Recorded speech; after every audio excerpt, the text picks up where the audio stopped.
Exodus chapter 24. The covenant is sealed. The Lord said to Moses, "Come up the mountain to me, you and Aaron, Nadab, Abihu, and 70 of the leaders of Israel. And while you are still some distance away, bow down in worship. You alone and none of the others are to come near me. The people are not even to come up the mountain." Moses went and told the people all the Lord's commands and all the ordinances, and all the people answered together, "We will do everything that the Lord has said." Moses wrote down all the Lord's commands.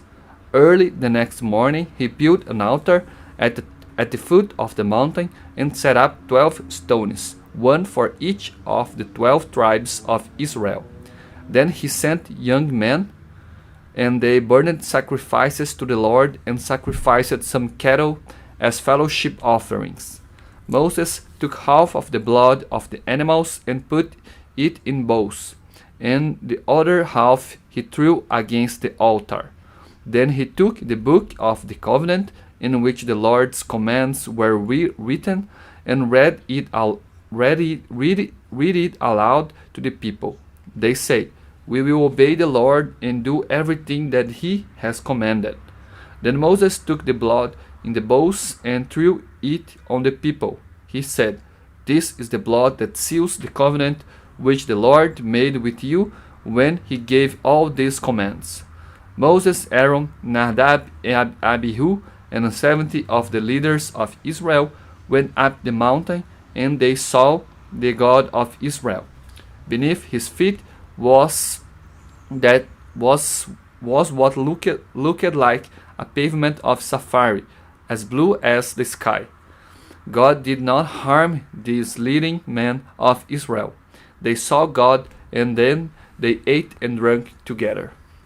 Moses on Mount Sinai. The Lord said to Moses, "Come up the mountain to me, and while you are here, I will give you 2 stone tablets which contain all the laws that I have written for the instruction of the people."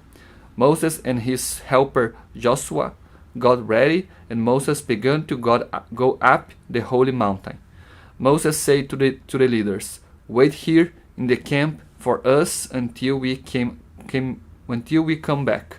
Aaron and Ur are here with you, and so whoever has a dispute to settle can go to them." Moses went up Mount Sinai, and a cloud covered it. The dazzling light of the Lord's presence came down on the mountain. To the Israelites, the light looked like a fire burning on top of the mountain. The cloud covered the mountain for 6 days, and on the 7th day the Lord called to Moses from the cloud. Moses went up on the mountain into the cloud. There he stayed for 40 days and nights.